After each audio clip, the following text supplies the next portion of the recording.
ভালো আছেন? আমিও আপনাদের দোয়ায় ভালো আছি।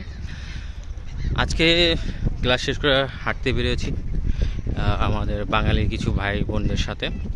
তা মোটামুটি ভালোই লাগছে, ওয়েদারটা অনেক সুন্দর, জোস একটা ওয়েদার বলতে গেলে। তা আপনাদের মাঝে যদি সেটা না দেখাই নিজের কাছে ভালো লাগবে না। অনেকে তো স্বপ্ন থাকে বিদেশে আসার, বিভিন্ন দেশে আসার জন্য ট্রাই করেন। তবে আমি মনে করি ব্যক্তিগতভাবে বিভিন্ন দেশে ট্রাই করেন, ঠিক আছে, তবে রাশিয়াকে তার মধ্যে একটা রাখতে পারেন, কারণ রাশিয়া অনেকটা সুন্দর একটা জায়গা। রাশিয়া প্রত্যেকটা স্টেট এতটা সুন্দর, আপনি না আসলে বুঝতে পারবেন না। আমরা আছি একটা মস্কো থেকে অলমোস্ট 600 কিলোমিটার দূরে মধ্যবেস্টের সারাং সিটিতে। এটা ছোট্ট একটা সিটি, মানুষ আছে রাশিয়ান আছে অলমোস্ট 3 লাখ প্লাস। কিন্তু এখানকার আপনার ওয়েদার দেখলে, আপনার প্রকৃতি দেখলে আপনি তার মধ্যে ডুবে যাবেন। আপনি কল্পনা করতে পারবেন এতটা সুন্দর, বাস্তবে ছবি থেকেও সুন্দর এখানে। আমি জানি না কেন মানুষ ইউরোপ চিন্তা করে। হ্যাঁ, অনেকে ভাবে ইউরোপের টাকা আছে, আপনার লাইফ সিকিউরিটি আছে, বাট রাশিয়াতে কোনো অংশে কম নয়।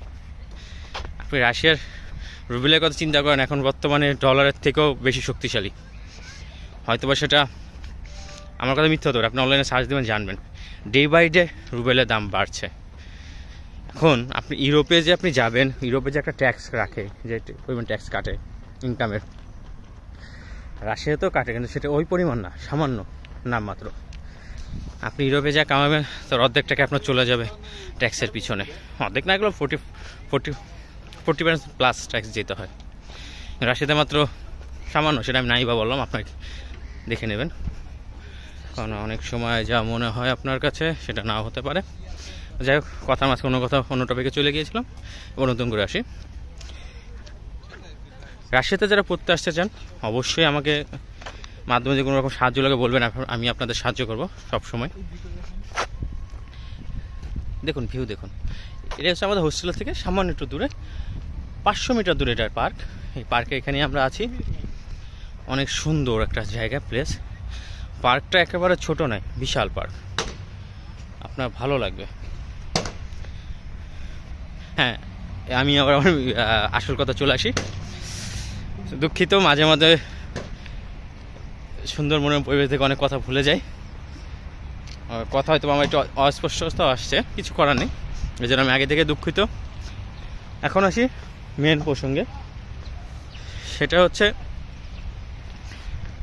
রাশিয়াতে যারা পড়তে আসতে চান অবশ্যই, যদি জবে চিন্তা ভাবনা করে আসতে চান, যে জব করে ইনকাম করে আপনি খরচ করবেন, নিজে চলবেন, টিউশন ফি দেবেন, তাহলে বড় সিটিগুলোতে চয়েস করবেন, ছোট সিটিতে আসবেন না। যেমন আমি যে সিটিতে আছি, সারাং সিটিতে, এই সিটি কোনো প্রকার জব নেই। মেন কোর্সে না গেলে এখানে চাকরি পাওয়া যায় না, আর এখানে রুস্কি জানতে হবে। কিন্তু আপনি যে মস্কোতে বা সেন্ট পিটারবার্গে যান, বা কাজান, রুস্তভ, সারাতবে, রুস্তবে ডন, ক্রিমিয়া, কুরোস, এগুলোতে আপনি জব পাবেন, কারণ এগুলো স্ট্রাইক বা ছোটো নয়। মোটামুটি ছোটো হলেও মানুষ যেখানে জনসংখ্যা সেখানে জব অনেক বেশি। দেখুন কত সুন্দর পরিবেশ। ওকে, বাই দ্য ওয়ে, আমরা এখন যেতে পারি।